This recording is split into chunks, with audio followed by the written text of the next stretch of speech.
In the last video, Jess and I spent a few hours in London before heading on to Edinburgh via the LNER train.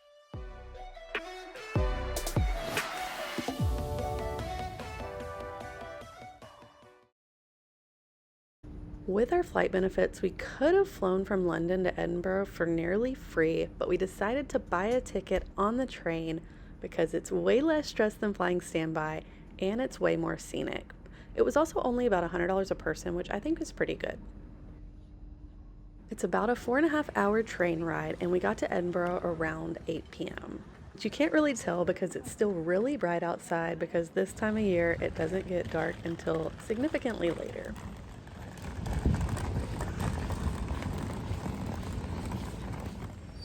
Our first night there, we stayed at the Old Waverley Hotel, which is right on Princess Street and in the middle of everything, which I think is such a good location if you are looking to explore all of Edinburgh city center. It's so tiny. Wait, did we go the right way? Is this right? What number? 20. Oh. It's heavy. Oh, welcome to our crib. Where are we at? Doesn't say where we're at, but okay. It does. It says the Edinburgh collection. Old Waverley Hotel. Whatever. Okay. I don't know what that is. I told you. Anyways, I don't know what that is. like I said, welcome to our crib for tonight. An iron. Tomorrow's crib God. is even great. Oh, it's so small. It's cute. It's so cute. Tomorrow's crib is even cooler. Tomorrow's crib might not be bigger, but it's definitely gonna be cool. It's definitely gonna be cooler. How do I turn the light on? I don't know how to turn the light on. Oh. Heated towel rail? Sam would die. I want one. He wants his. Okay. This is cute. They have a drink list. That's what you're here for. All right, In well, Scotland. when in Scotland.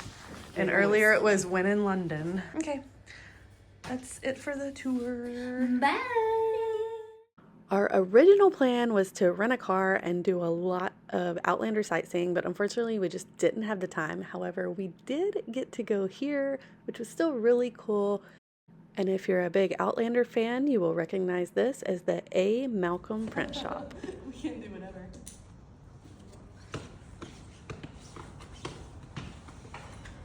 Next, we headed to the Tollbooth Tavern, where they had some delicious looking goat cheese croquettes on the menu. However, the kitchen was closed, so we still hung out while Jess had a drink, and I had a nice refreshing glass of water.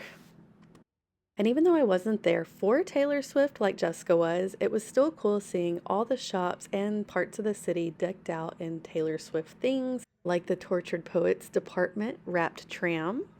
At this point, it was really late and nothing was open except McDonald's, which we love trying McDonald's in other places, so it worked out, which ironically was packed with a lot of Americans who were also here for Taylor Swift. Okay, we have the mozzarella bites. Oh, that's a bunch. Fries. Hopefully I won McDonald's socks. Mayo chicken and a McSpicy. And then these giant garlic mayos, because International has the best sauces. And the gray sauce.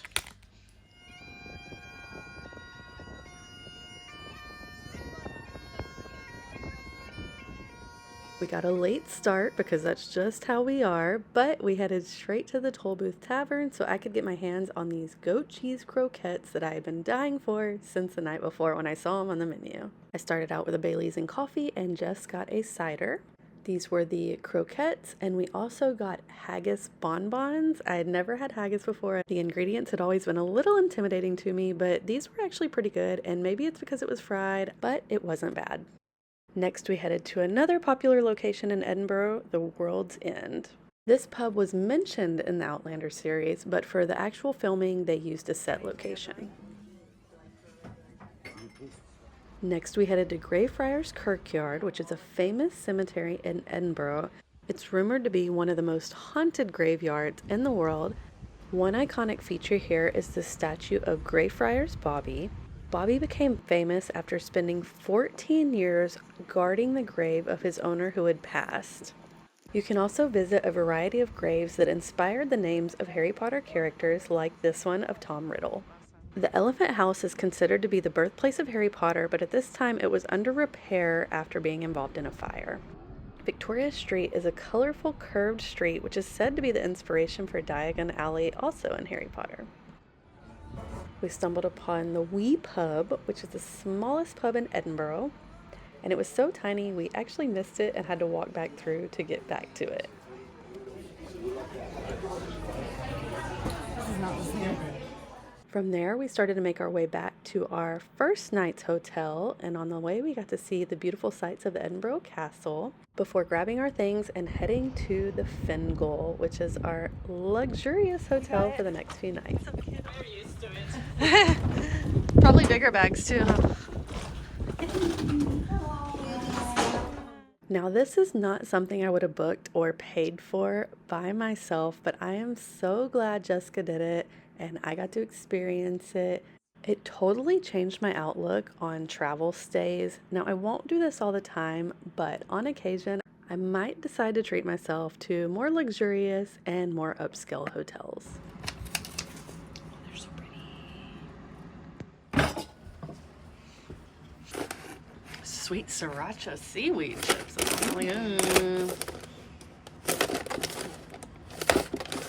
Black truffle. And seeing all this definitely reminded me of the meme that says, I'm still convinced that taking anything from the hotel minibar will bankrupt me, because this is how I felt here. Jessica's in steerage. Why are you up in the first class cabin? Because I snuck up with Rose. You're gonna bring rats up here.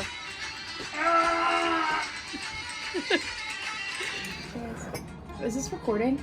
Yeah. Oh.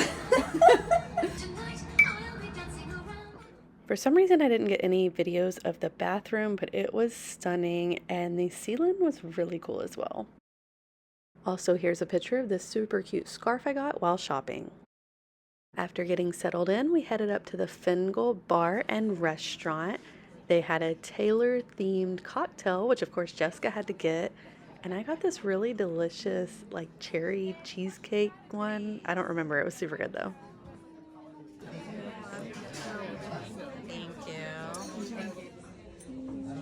I was scared. I was like, we're going to mess this up. I want that glass. I want you to pour it into my mouth from this. Can you show me how you drink it? I'm scared. Yeah, there you go. It's about to get crazy. This is tequila. I only got it because of glass. They could have made a specialty cocktail for you just in the glass, probably. Too late now. Tequila. I'm jumping off the boat. We're gonna have a Titanic moment. Now, we didn't originally plan to do dinner at the Fingal, but I'm so glad we did, because this is hands down one of the best meals I've ever had in my entire life. It was a 3-course meal, and we decided to add on the wine pairing option, which I'm so glad we did. I can't remember the exact menu, but I do know I had smoked salmon for my appetizer and duck for my entree.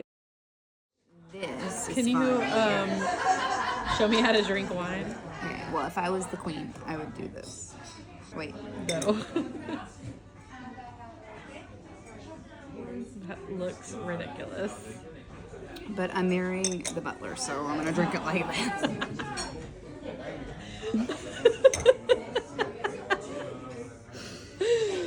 That's the way you should drink it from now on. Dessert was also delicious, and this was definitely another I'm so glad we treated ourselves moment. Jessica, why am I crying right now? Because I was trying to say that someone was annoying me. She'd been annoying me all day. Like, a comment she'd made just was the it said it was the cherry that broke the camel's back. But I said it slowly because I realized that it was just the cherry. On top. It was supposed to be The straw. But I continued it. The cherry that broke the camel's back. And I've been crying for like 5 minutes because it was so funny. And now we're telling Ashley to put it on our t-shirt list. We're gonna make t-shirts. So now we're gonna make t-shirts. Yes. The cherry that broke the camel's back. But now we have to figure out, does the cherry go, is it a camel with one hump? And the cherry's on The top of the hump, or is it just the cherry between the two camel cracks? Or the cherry between the camel cracks? The cherry that broke the camel's crack. The cherry. 2 humps with the cherry in the middle. Then it'll be like a camel sundae. We're gonna make shirts. You can buy yours one day. Store near you. A store near. The next morning, we headed to breakfast where I had the most fresh and delicious smoked salmon as well as eggs Benedict. After that, we headed back to the room so Jessica could start getting ready for Taylor, and I wish I had better pictures and videos to do this costume justice, but she handmade the entire thing and it looked so cool. And come back for part 2 where you see what I get into while she's at the Taylor Swift concert. Bye!